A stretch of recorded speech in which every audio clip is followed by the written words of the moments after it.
ಎಲ್ಲರಿಗೂ ನಮಸ್ಕಾರ. ನನ್ನ ಹೆಸರು ಯೋಜನಾ. ನಾನು 4ನೇ ತರಗತಿಯಲ್ಲಿ ಓದುತ್ತಿದ್ದೇನೆ.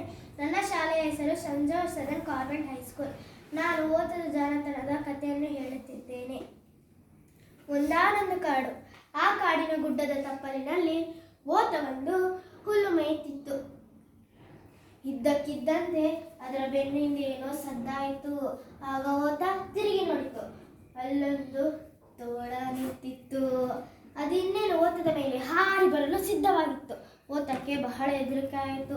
ಆದರೆ ಹೇಗಾದರೂ ತಪ್ಪಿಸಿಕೊಳ್ಳಲು ಸಾಧ್ಯವಿಲ್ಲ. ಇನ್ನು ಬುದ್ಧಿವಂತಿಕೆಯನ್ನು ಮಾತ್ರ ಜೀವಗೊಳಿಸಿಕೊಳ್ಳಬಹುದು ಎಂದು ಯೋಚಿಸಿದ ಓತ ಹುಲ್ಲು ಮೇಯುವುದನ್ನು ಮುಂದುವರಿಸಿತು. ತೋಳ ಎಷ್ಟೇ ಹತ್ತಿರ ಬಂದರೂ ಅದರ ಕಡೆಗೆ ಮುಖ ತಿರುಗಿಸಿಯೂ ನೋಡಲಿಲ್ಲ. ಆದ್ದರಿಂದ ತೋಳಕ್ಕೆ ಸ್ವಲ್ಪ ಸಂಶಯವಾಯಿತು. ಅದು ಈವರೆಗೂ ಇಂಥ ಓತವನ್ನು ಕಂಡೇ ಇರಲಿಲ್ಲ. ಆದ್ದರಿಂದ ಈ ಪ್ರಾಣಿಯ ಪರಿಚಯ ಮಾಡಿಕೊಂಡು ಆನಂತರ ಇದನ್ನು ಕೊಲ್ಲುವುದು ಸೂಕ್ತ ಎಂದು ತೋಳ ಯೋಚಿಸಿತು. ಅದು ಓತದ ಬಳಿ ಬಂದು, ನೀನು ಯಾರು ಎಂದು ಕೇಳಿತು. ಓತ ನಿಧಾನವಾಗಿ ತಲೆ ಮೇಲೆತ್ತಿ, ನನ್ನ ಹೆಸರು ನಿನಗೆ ಗೊತ್ತಿಲ್ಲವೇ, ನಾನು ಬೆಟ್ಟದ ಓತ ಎಂದಿತು. ಓತದ ಕೊಂಬನ್ನು ತೋರಿಸಿ, ಇದೇನು ಎಂದು ಕೇಳಿತು. ನನ್ನ ಕತ್ತಿ ಎಂದಿತು ಓತ. ಓತದ ಬಾಲವನ್ನು ತೋರಿಸಿ, ಇದೇನು ಎಂದು ಕೇಳಿತು. ನನ್ನ ಶತ್ರುವನ್ನು ಹಿಡಿಯಲಿರುವ ಹಗ್ಗ ಇದು ಎಂದಿತ್ತು. ಓತದ ಗಡ್ಡವನ್ನು ತೋರಿಸಿ, ಇದೇನು ಎಂದು ಕೇಳಿತು. ನನ್ನ ಇಷ್ಟವಾದ ಕೊಬ್ಬನ್ನು ತಿಂದಾದ ಮೇಲೆ ಮುಖ ಒರೆಸಿಕೊಳ್ಳಲು ಇರುವ ಬಟ್ಟೆ ಇದೆ ಎಂದಿತು. ಇದನ್ನು ಕೇಳಿದ ತೋಳ ಹೆದರಿ ಓಡಿ ಕಾಡಿಗೆ ಸರಿತು. ಅದಕ್ಕೆ ಅಲ್ಲಿ ಒಂದು ನರಿ ಎದುರಾಯಿತು. ಏಕೆ ತೋಳಣ್ಣ ಹೀಗೆ ಹೆದರಿ ಕಂಗಾಲಾಗಿ ಓಡು ಬರುತ್ತಿದೆಯಲ್ಲ ಎಂದಿತು.